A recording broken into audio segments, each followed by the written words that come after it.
retour de la terre, c'est la préparation de... Zut, il y a une pierre là, il faut l'églancer. Donc c'est la préparation d'un lit de semences comme on peut avec la sécheresse, c'est quand même sacrément compliqué pour semer du pré. C'est le renouvellement du pré. C'est une parcelle de 6 hectares. Une terre un peu difficile à travailler tout le temps. J'ai eu des petits soucis dans cette terre là.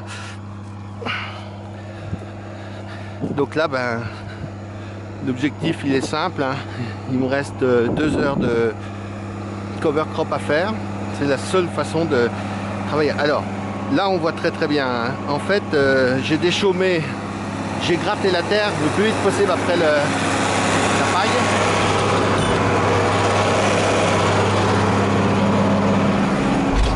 Honnêtement le travail est, par rapport à certaines années, était très mauvais.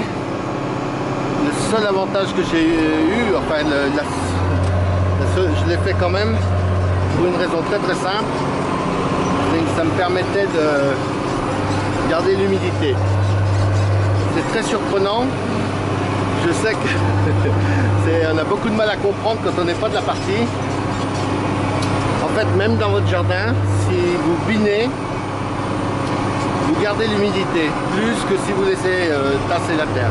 Donc là, ce qui s'est passé, c'est que les quelques pluies, les quelques millimètres qu'on a eu, il n'y en a aucun qui s'est perdu. Et après, j'ai retravaillé ma terre. Donc j'ai retravaillé 2 fois avec des outils à dents et un passage là avec double passage du cover crop pour affiner, casser la motte. Bon, le résultat, il est pour se mettre l'herbe, il faut quand même que ce soit très fin. Mais le résultat est suffisant là parce que ça fait quand même de la terre.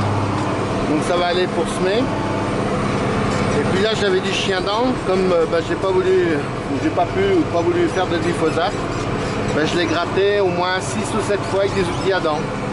Donc là je vais juste passer dessus très doucement avec le cover crop, juste pour refaire de la terre, parce que c'est lui qui affine. Il est tellement lourd qu'il affine quand même bien, mieux qu'aucun autre outil. Ou alors il faudrait passer un outil, on pourrait passer un vibroculteur, mais j'ai pas voulu le passer parce que comme on est en situation, on n'a pas pu travailler comme il faut, tout ce qui est matière végétale n'est pas enfoui profondément, il est juste recouvert.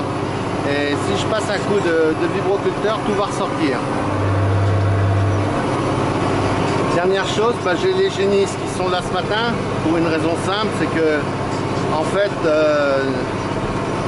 on voit là la terre elle est difficile à travailler. En fait j'ai rouvert les chaumes aux vaches et enfin toutes les bêtes, hein, de façon à ce qu'elles mangent les débris de paille. Elles ont mangé les débris de paille, elles ont surtout mangé l'herbe qui repousse quand il y en a, enfin même les repousses de triticale comme ici. Et puis elles m'ont mangé surtout les boues. Alors dans cette parcelle là par exemple, comme il y a un ruisseau, il y a une bande enherbée là-bas en bas, là où sont les vaches. Elles l'ont mangé. Alors pas parfait, mais c'est mieux que ça fait toujours un tout petit peu. Alors je précise parce que c'est là où on voit les aberrations de la PAC. Moi mes bandes enherbées ne sont pas indemnisées, donc j'ai le droit de les faire manger. Si elles étaient indemnisées, j'aurais pas le droit. C'est compliqué, hein, c'est surtout aberrant. Donc cette année, dans le cadre de la sécheresse, ils ont levé l'interdiction. Mais normalement, on n'a pas le droit de faire de commerce de fourrage ou avec les jachères. Donc moi, comme c'est pas issu de jachère, c'est en pure perte par rapport à la culture, ma foi, je l'ai fait pâturer. Ce qui est très bien. Donc on voit bien la différence entre les deux lits, hein. Une fois que c'est repassé une deuxième fois, le cover crop, c'est l'avantage. L'inconvénient du cover crop, c'est qu'il coupe les racines, et par exemple dans du chien dent, c'est à proscrire parce qu'il multiplie le chien dent en fait. Il le coupe en petits morceaux et il le multiplie. Le chien dent, il faut l'arracher, faire sécher au soleil. Les plantes, il faut les couper, donc ça fait partie, il faut alterner en fait les outils et faire plusieurs passages. Donc ce qui fait polémique tout de suite avec le glyphosate, c'est que les céréaliers ils font un désherbage, un passage et puis après un deuxième passage au moment du semis, et c'est ultra simplifié. Tandis que nous ici, là je ne vais pas labourer, hein, mais habituellement je laboure parce que sinon il y a trop de végétation, on ne peut pas entretenir les parcelles, on ne peut pas faire des lits de semences comme il faut. Et puis surtout on a des repousses. Et puis sinon, nous on fait, pour pas mettre de désherbant, il faut passer plusieurs fois, donc ça veut dire du gasoil en plus, c'est sûr.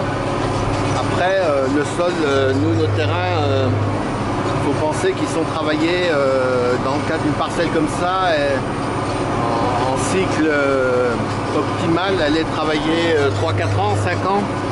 Elle est là, voilà, elle est en culture 5 ans et elle est 15 ans après en prairie, en repos. Donc c'est aussi pour ça qu'on ne peut pas tout extrapoler toutes les techniques, quoi qu'on dise. Parce que nous, à chaque fois qu'on travaille, on améliore le sol aussi. Et on a beaucoup de matière organique et il faut l'enterrer. Donc là, j'arrive dans la zone chien-dent. Donc je vais faire juste un petit passage dessus. Vous voyez, le cover-crop il descend pas, juste pour nettoyer. Et puis j'ai des problèmes quand même avec les tas. Hein. Il y a toujours des tas. J'en ai éliminé une partie, mais je n'ai pas tout enlevé.